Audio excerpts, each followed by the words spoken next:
I know. William, last time around, nominated... William, it was really nothing. Sorry, that's a bit of Morrissey. I thought it might be. Shut up. Bruno and Dylan was who we voted last time. Oh yeah, but he hadn't been wronged by Jackie at that stage, had he? No. It will be Jackie, I think. Fuck you, Jackie. I'd like to see Jackie gone. I would too. Oh, I was bullied at school. Grow up. Everyone was. Yeah. Shut up. Gaz was gay. I was a grebo. Come on, we've all been there. I didn't know then, though, but they did. I love it. But on Thursday, Gaz, what's that you've got in your ear there? I'm just itching it with a pen. On Thursday, it's a double eviction. It's a double eviction. Double eviction. Oh my God, double eviction. You've got to love a double eviction. If we lose two of the people we like, God. no, we can't lose two. We only like about two people left in the house right now. Arissa, can you fix it? Can you talk to Ted for us, please? Hang on a minute. When Big Brother Canada does a double eviction, that means they have to quickly do an HOH. They do normal eviction, then they do like a real, like everything one night, HOH veto, then the eviction. A real quick one. Or maybe they might give Canada a vote. They haven't done that for a while. Canada, you don't decide. Guys, have you got any more of your special end section? Yeah, my BB can Odysseys. Now here's something you don't see on BB Canada. What? Yeah, what? What? I don't know. Best Bits packages. Oh, you're right. Best Bits VT packages. Now, if you're a Canadian listener, you might be thinking, what is this Best Bits that he's talking about? I don't know this Best Bits. What is this? The best bit. They're from Quebec. What is this all about? What's this all about? This Best Bits packages. I don't know. That sounds like Irish. Sorry for any Canadian listeners. Do you know what I like about Arissa's accent? It sounds a little bit Irish. How do they get that little Irishness in their accent? I don't know.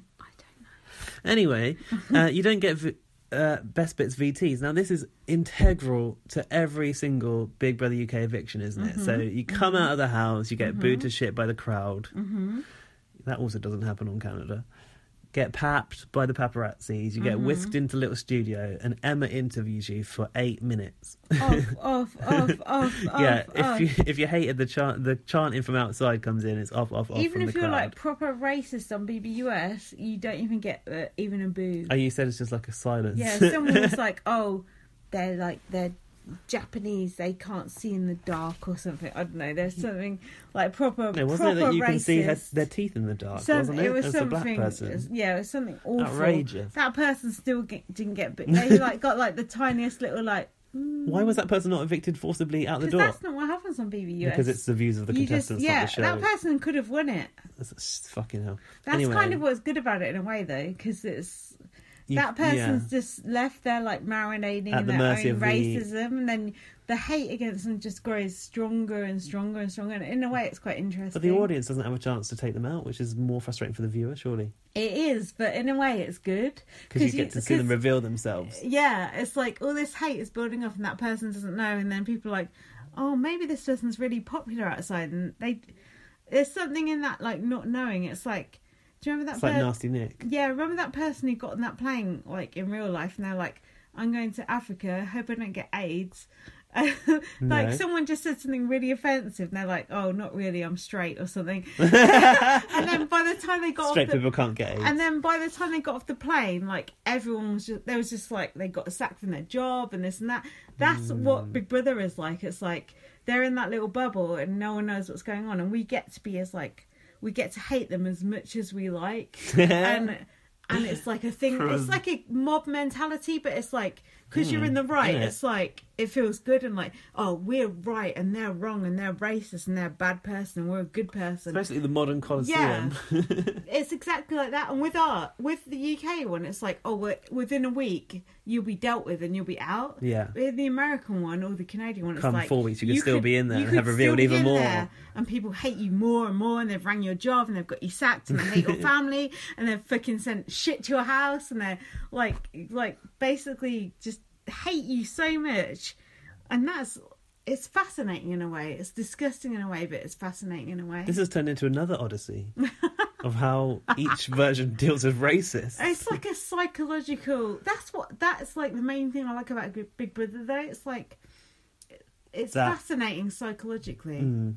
Even when it's just trash and it's stupid and everyone's an idiot and it's pathetic, it's still interesting. It's always going to be interesting. Yeah. Sorry. So anyway, back to best bits. So after you've been interviewed by Arissa, if you're a UK format, you'd get a little best bits package. You wouldn't get interviewed by Arissa. If you were doing it a UK format, it'd be Emma. You get your best bits, and so Emma will say without fail, "You've been a great housemate, even if you've been a complete dick." Unless she really hates you, which is possible. Here's your best bits, and then within 3 minutes, there's a package of all the best bits that have happened since you've been in the house. Now, can you imagine Gary's best bits package? It'd be brilliant. I'd love to see Gary's best bits. But what? But the best bits nowadays, it's not just best bits. It's also your worst bits too. Yeah, they have bad bits and then they go, and they do best bits. Yeah, they're like, and it's like when you're having a row. So it's like, you fucking cunt. Yeah, it's like mislabeled because it's still their best bits, because we do like to see people at their worst as well. And that's what you expect of Big Brother. You want to see people on that entire journey and their best journey, quang, quang, you quang. It is a roller coaster in there. It's an emotional roller coaster. I mean, you only get to see 42 minutes of the day. Out of 24 hours. So. But I've been badly edited, to be honest. I don't like that when they go, "Oh, it's your best bits," then you see loads of like horrible bits. But they are entertaining. That's the problem. And then also on ours, you get your bots bits as well, which is your even worse bits. Sometimes those bots bits are really good. They're always better than the real best bits. No, but sometimes they're not good. Sometimes they're a bit cheesy. I'd say 70% of the time they're really good, and then sometimes they're not. Depends on the person. But anyway, I think best bits should just be best bits and not be bad bits. But then some people only have bad bits, like Helen Wood or Bear or whatever. Yeah, what were Helen Wood's best bits? That must have been a hard edit to put together for the team. Probably when she's like trying to get off of Ash or something. Oh, gross. Absolutely fantastic. What's next on the Odyssey? Anything? On my Odysseys list? I don't know if she come up with another one. I might have some on my list. Hang on. That's a good point, though. Oh, yeah. Here's something you don't see very often on Big Brother Canada. What day it is. Oh, yeah. And also what time it is. Mm-hmm. Now, I don't like, because I get a little bit disorientated when I'm watching Big Brother Canada, not knowing what the time is. I want to know without fail, before every segment where you've had an edit in BBUK, we get told what time it is, so you know what day it is. All you get in Big Brother Canada is the lights on the garden like go dim and light up again. So you're like, okay, this is another day. They sort of put that edit in where you know that a night has passed. But like time lapse. Yeah, but are they allowed watches in there? I don't see. I never hear them talk about the time either. But then in real life, like how not watches, but you do get the cooker clock, right? the cooker on the oven. The oven clock. The oven clock is the only clock in the house. But in real life, how often do you actually see people wear watches? I mean, I've got one on. I have, but mine's a Fitbit. Yeah, but what time is? Does yours say the time? Yeah. What time is it? 2:09 a.m. 2:09 a.m. Fucking hell, I'm so drunk. What does mine say? I can't see it. It's like some army shit. I can't. Oh, 8:12. Yours says 8:12. Mine says 8:12. When it's actually 2:09. Why does yours say 8:12? Because my watch is still on Bangkok time from when I was in Thailand over Christmas. But I think we're like not representative, because how many people do you actually know who wears a watch? It's like olden times wearing a watch. What about Apple Watch? Nah, it's like ye olde times. No one wears a watch these days.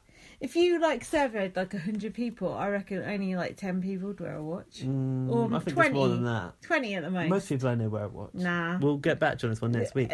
Email BB on Blast Pod if you wear a watch, or tweet me like at VM or Gaz BB_Superman. No one wears a watch. People don't wear watches. I'll tell you what I wish they still had. They used to have in BB UK, like back in the day, where they'd monitor your heart rate. So like the psychologists get more of an insight into like how you're coping with situations in the house. I can tell you my heart rate right now. It's on my Fitbit. Is it? 74. Is that healthy? Well, yeah. No, my resting heart rate is 59. So he's up. Yeah, I'm aerated because I'm writing about BB Canada. I'm not writing about it. Writing about it with words in the air, which you're now listening to. And that concludes this week's BB Can Odysseys. This is a problem though, Gaz. What? That Gary and Cassandra have gone, and Dallas, not Dallas so much. This season is fucked. Let's be honest. What do we do now? Let's see how it goes. But I think the entertainment has just left the building, and I don't think I'm going to be laughing as much at BB Can now. The only thing we've got to look forward to is Neda's alliance. Neda's cannibalising her. Yeah, Neda's, isn't it? Dissemblation? No. Dissemination? No. Well, she's I don't know. Disassembled? Yeah, that's what I mean. Yeah. Oh, God. Can you please send us some funny things that have happened, just like random funny things that don't spoil the programme? More like cats jumping out of the way of cucumbers and shit. That cat lover, Neda. Yeah, Ica, stick to your word. Take out that cat lover. All they want to do is evict black people and gay people. And girly boys. They evicted a black gay person in one go and they think it's okay. It's not okay, you fucking racist motherfuckers. But he shouldn't win just because he's black and gay. He should win because he's Gary Glitter and didn't. He's a unique person. He should win because he's black and gay. That is the main criteria for winning. No. Oh, but it is nice though.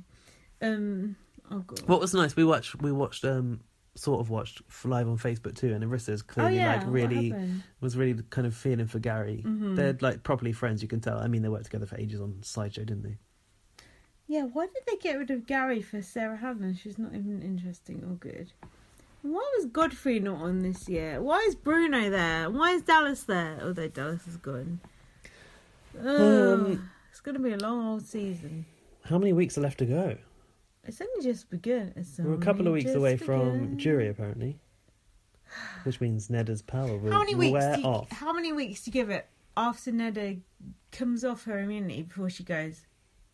I still think they're under her spell, so I'd like to say 1, but... 1 or 2 and she'll be gone, in my opinion. I hope so. She has played way too fast, too hard. Gary thinks that Neda's going to be in the final. No, she won't. She better not be. Fuck her. It annoys me because the podcast I listen to Rob has a podcast, and Jordan Paha, Cindy's ex-boyfriend, is like, oh, I'm friends with Neda, she's doing so good. And he's like, how can everyone go from like loving Neda to like hating Neda? And it's like, she's shown herself to be a nasty bitch. It's quite exactly. It's like, it's not that difficult to go from loving someone to hating someone. If they're being a twat. Exactly. It only takes like one thing someone does. To completely turn you off of them. It's like if you're going out with someone and they cheat on you. Okay, I don't love you anymore. Being in love to not being in love anymore. Well, like, they fucked up. Exactly. And he's like, oh, I admit I'm biased. And it's like, well, okay, that's fine. But how can you go from loving someone to hating someone? Well, easily. And then you have to do one. Like, if someone punches you in the face, you don't love them anymore. It's quite simple. It's not that difficult to understand. So that does mean that there must be a feeling of negativity developing towards Neda across the board, even with their fans. Big time. The stands. Big time. The stands are mad. Well, honey, you only know who the villain of the show is when you watch it. We should look on Twitter now. Yeah, we should. Now we're free from being spoilerised. Yeah, but we're not though, because we're still There's behind. There's always a spoiler to come. We're always behind. Should we wrap it up? Yeah, let's wrap up. Look, we're nearly Thanks at for the 2 hour listening. mark. If you've made it this far... Hashtag... Hashtag what? I don't know. Hashtag nothing better to do. Oh God. Come on, guys, help us out. Wrap it up. Right. Buy my book. It's basically I just scrawled notes. I'm going to publish them. It's called BB Can Season 5. The first Aid Kit Girl audiobook is coming soon. Read by me. I'm just recording it at the moment. It'll be very good. There won't be any cats meowing in the background. Follow me on Twitter, BB_superfan. Hold on. You don't say your freaking name first. I'm taking over the podcast. Follow me on Twitter, LightUpVM. If you think I'm rude to Gaz on this podcast, then fuck you. You freaking come on and be nice to him. It's hard to be nice to me. Can you send us some feedback? bbonblastpod@gmail.com and give us a retweet, especially if your name is Arissa Cox. Love you, Arissa. Love you, Sister Speak. Love you, Aaron.